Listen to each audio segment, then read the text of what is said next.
The CBS Sports All-America team has been released for the preseason. 3 unanimous first-teamers lead the way. Iowa State running back Breece Hall, joined by the potential #1 overall pick in next year's draft, Kayvon Thibodeau of the Oregon Ducks, the great defensive end. Yeah, eat it up, lap it up.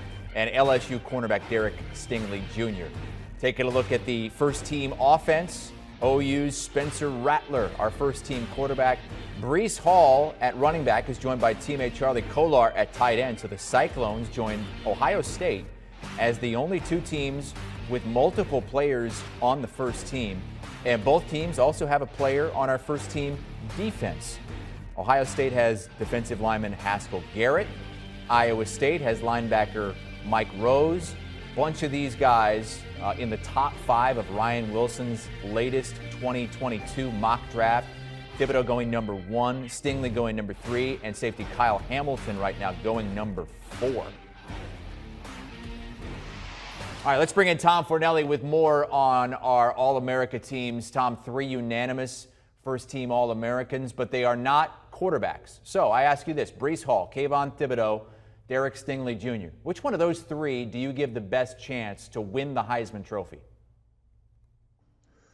Oh, I think that history suggests Breece Hall would have to have the best chance simply because it seems impossible for defensive players who aren't, special teams like kick returner, punt returner types to win a Heisman Trophy. So I would give Breece Hall the edge in that department simply because, well, if you were looking, you mentioned Ryan Wilson's mock draft. If you're ranking like running back prospects at the college level to be the first player chosen in the draft next year, Breece Hall's not going to be the first player taken. There are better quote-unquote running backs. It's just you can't ignore the production that he put up at Iowa State last year. He averaged 131 yards per game, 21 touchdowns, led the nation in rushing overall, and he also provides a decent receiving threat out of the backfield. So I think that would give him the edge in the Heisman department. Now, if we change the topic to which one of those 3 players is most likely to be the #1 pick in the draft, I would go to Kayvon Thibodeau because I really do think that he is just an absolute elite defensive and pass rusher prospect who has had good numbers so far through the first 2 years of his career, but his second season last year at Oregon, with the Pac-12 having such a truncated, kind of strange season due to COVID, was really disruptive, and we didn't really get to see the best version of Kayvon Thibodeau that we saw flashes of as a freshman. So I think this year, Thibodeau is going to be one of those names, and he's going to be the hipster name that you hear from fans who think defensive players should win Heismans. He's going to be the guy that's going to appear on some Heisman ballots. You wonder what kind of numbers that Derek Stingley Jr. can put up, because when you're that good at the college level, even at the professional level, if you're that good at cornerback, you don't get that many chances because they're not going to throw your way. So what do you expect to see from Stingley this season at LSU? I expect to make fun of any offensive coordinator who throws the ball at him because you're darn right. Like Stingley last year, if you remember his freshman season, he had 6 interceptions because he was a freshman. Teams were testing him. They were seeing what he made of.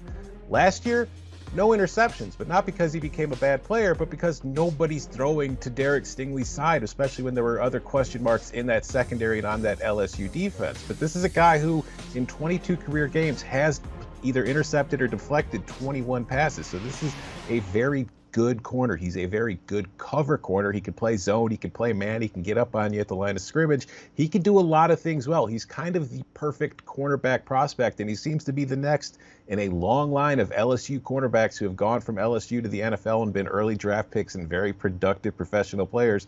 And I think we're going to see the same with Stingley. And if you're playing LSU this year, he's going to take away one side of the field. You're going to have to beat everybody else. And in the SEC, we saw it last season, not a ton of defense. I mean, LSU gave up a lot of points, even though they did have Stingley. If you can erase one side of the football, you're already ahead of the game. That's why a lot of people expect LSU to bounce back once again this season. Maybe not to that title contender area where they were at a couple of years ago, but certainly among the best teams in the SEC. Let's move to the Big 12. A pretty impressive showing on our All-America preseason list, second only to the SEC in first-teamers. Spencer Rattler is one of those at quarterback, not unanimous, but how big of a gap is it between him and the other quarterbacks this season in college football? We see Sam Howell out of North Carolina ahead of him in our latest mock draft. I'll raise my hand, Chris. It wasn't unanimous. I had Sam Howell as my first-team quarterback. It's nothing against Spencer Rattler, because I think that they're both very good players, and we saw the numbers that Spencer Rattler put up for Oklahoma last season. There's no doubt as to why he's a Heisman favorite heading into the season, with the offense that he's in, with the way he's performed, and just with Lincoln Riley's history with that offense of producing great numbers at the quarterback position. Spencer Rattler has given you all the reason in the world to think he's going to have a mega season. Like last year, there's some concerns that he threw 7 interceptions, but 3 of them came in one game. He had one very bad day against Kansas State early in the season, and then threw only 4 interceptions in every other game combined. He's smart with the football. He's got a big arm. He's mobile, but he doesn't look to run. He only runs if he has to and nothing else is there. He's exactly what you want from a college quarterback and is a pro prospect. He offers such a high upside that I can't blame anybody for putting him first on their first team. I just prefer Sam Howell a little bit for some other intangible reasons. So I went with Howell. But listen, if you've got Spencer Rattler or Sam Howell on your team, you're off to a very good start in 2021. All upperclassmen on that first team offense, except for one, the teenager from Austin, Texas, Bijan Robinson, the Texas running back. Steve Sarkisian said he wants Robinson to touch the ball 20 or 30 times a game.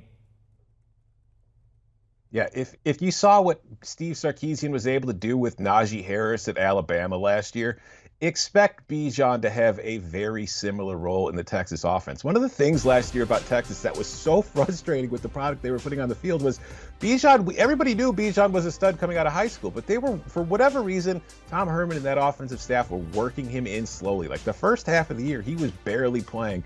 And then finally, they started to use him down the stretch, and lo and behold, their offense became a lot more dynamic. Over the final 4 games of the season, Bijan finished with 522 yards rushing and 4 touchdowns on only 47 carries. In the final 2 games, he averaged 19 yards per carry, Chris. So this is a former 5-star prospect who has everything you could want in a running back. He's a threat running the ball. He's a threat out of the backfield catching the ball. And now he has an offensive coordinator in Steve Sarkisian, a head coach calling plays, who we saw what he was able to do at Alabama. He's going to bring that same kind of approach. We saw how well it worked with Najee Harris, and I love Najee Harris.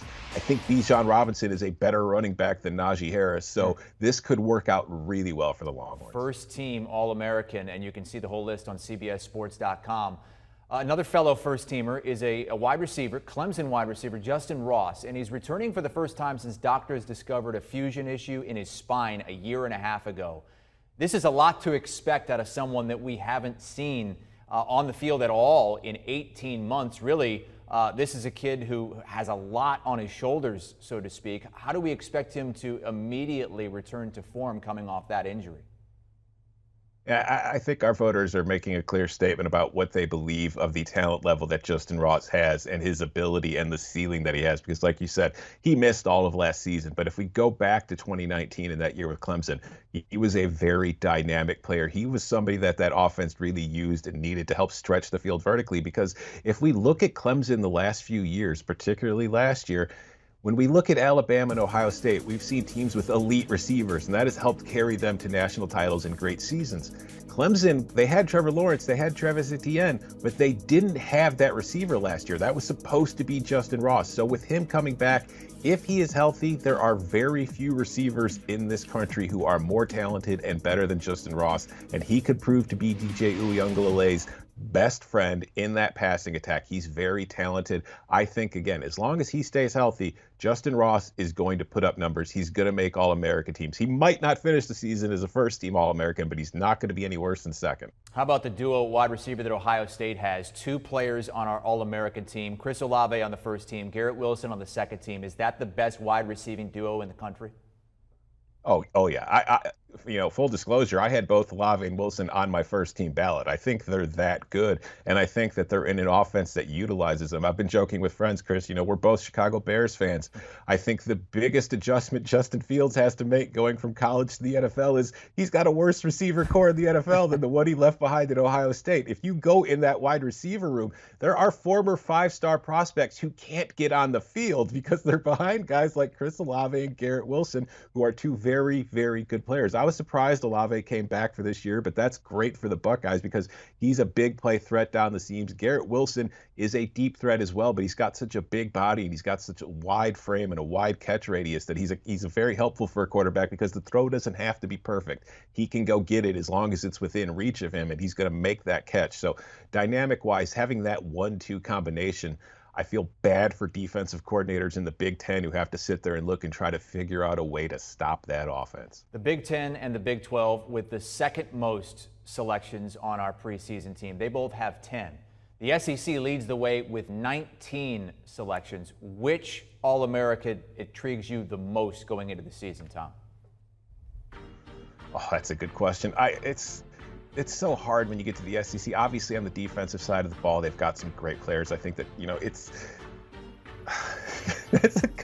I just think that when you look at the SEC, like you mentioned, there's 19 players on our All-America teams, and I think that's just reflective of what we've seen, like in the NFL draft and in just recruiting in general, in that the 5-star players of the country are migrating, or not migrating, but they're all staying in the Southeast. They're from the Southeast. They're staying home. The SEC has proven to be the place where you can win national titles. It's proven to be the best conference over and over again. When you look at the first round of the NFL draft, it's SEC teams, and it's not a coincidence. People can argue that there's like an SEC bias in the media.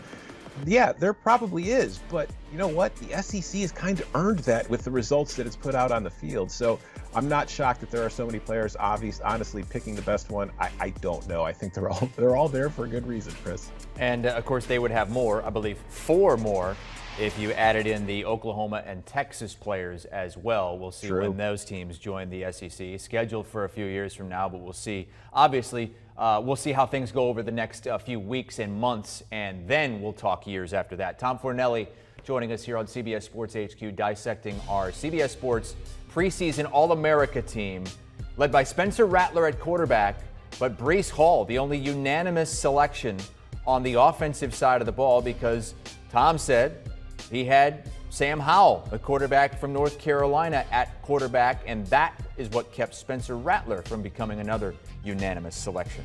Cover 3 podcast is your place for all college football all the time, each and every day. Download and follow today. The guys are on top of it. Want a sports network that delivers everything that matters about the game? The highlights, the picks, the instant analysis. No yelling, no fake debates, no politics. Hit the subscribe button and never miss a moment.